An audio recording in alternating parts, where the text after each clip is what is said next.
बहुत समय पहले की बात है। एक छोटे और शांत गांव में एक बुजुर्ग महिला रहती थी। उसका चेहरा हमेशा एक कोमल मुस्कान से खिला रहता था। ऐसा लगता था मानो उसने कभी जीवन में दुख देखा ही ना हो। गांव के लोग जब भी परेशान होते, सलाह चाहिए होती या बस सुकून चाहते तो उसके पास आ बैठते। वह बिना कुछ कहे ही उसकी मौजूदगी दिल को हल्का कर देती थी। लोगों को लगता था शायद उसके पास खुश रहने का कोई राज है। एक दिन गांव का एक युवक उससे मिलने आया। उसने अपने जीवन में बहुत सी कठिनाइयां देखी थी। वह अक्सर सोचता था कि जब सब लोग संघर्ष कर रहे होते हैं तब भी यह महिला हमेशा मुस्कुराती हुई क्यों रहती है। धीरे से उसने उस महिला से पूछा, आप हमेशा इतनी शांत और मुस्कुराती रहती हैं, क्या आपके जीवन में कभी कोई दुख नहीं आया? महिला ने एक पल उसे देखा, फिर हल्की सी मुस्कान दी और बोली, बेटा, मेरा जीवन दर्द से भरा रहा है, जितना तुम सोच भी नहीं सकते। लेकिन उसी दर्द ने मुझे जीने का असली राज सिखाया है। वह बोली, जब मैं जवान थी मेरे पास एक प्यारा सा परिवार था। पति मुझे बहुत चाहते थे। कुछ समय बाद हमारा बेटा भी हुआ। हम गरीब थे लेकिन हमारा घर प्यार और हंसी से भरा हुआ था। उसकी आंखें थोड़ी सी गहरी हो गई और उन्होंने बताया कि एक दिन सब कुछ बदल गया। मेरे पति अचानक बीमार पड़ गए। इलाज महंगा था, हमारे पास पैसे नहीं थे।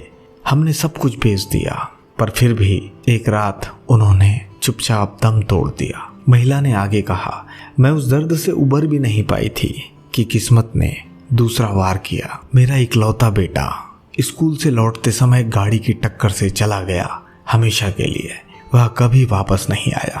पति और बेटा दोनों को खोकर मैं बिल्कुल अकेली रह गई थी। माता पिता पहले ही गुजर चुके थे, रिश्तेदारों ने भी साथ छोड़ दिया। कभी कभी मैं सोचती थी कि अब जीने का मतलब ही क्या है। मैंने अपनी जान लेने का भी इरादा कर लिया था। एक शाम मैं नदी के किनारे पहुंची। सोचा अगर मैं चली जाऊं तो किसी को पता भी नहीं चलेगा, पर तभी कुछ हुआ। शायद नदी का शांत बहाव, शायद हवा की हल्की सी आवाज, या शायद मेरे भीतर की कहीं कोई अनकही ताकत जिसने मुझे रोक लिया।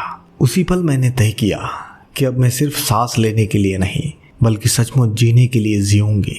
मैंने वर्तमान में जीना शुरू किया। सूर्योदय की रोशनी, फूलों की खुशबू, बच्चों की हंसी, इन छोटी छोटी चीज़ों में खुशी ढूंढने लगी। मैंने कपड़े सिलना शुरू किया।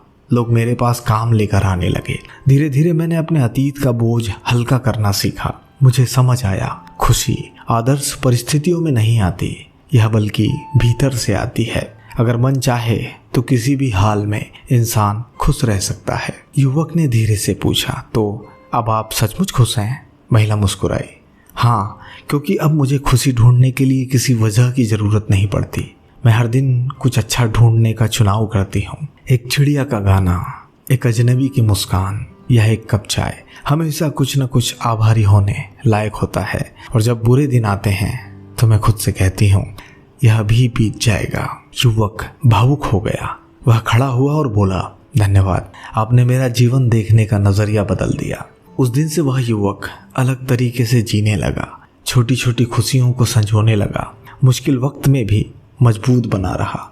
धीरे धीरे महिला की यह कहानी पूरे गांव में फैल गई। लोग समझ गए खुशी का मतलब है अपूर्णताओं के बीच भी सुंदरता ढूंढना। उसके पास न परिवार था, न दौलत, न कोई विरासत, फिर भी उसने गांव को सबसे अनमोल तोहफा दिया।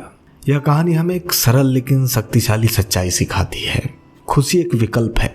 जीवन में जो कुछ भी होता है उस पर हमारा हमेशा नियंत्रण नहीं होता है। जिन लोगों से हम प्यार करते हैं वे हमें छोड़ सकते हैं। हो सकता है कि चीज़ें हमारी योजना के अनुसार ना हो। जिंदगी हमारे दिलों को ऐसे तोड़ सकती है जिसकी हमने कभी कल्पना भी नहीं की थी।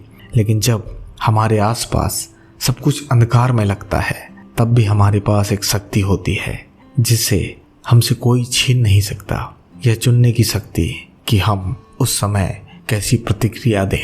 यह कहानी आपको कैसी लगी कमेंट सेक्शन में अपनी राय ज़रूर दें। तो चलिए मिलते हैं नेक्स्ट वीडियो में। धन्यवाद।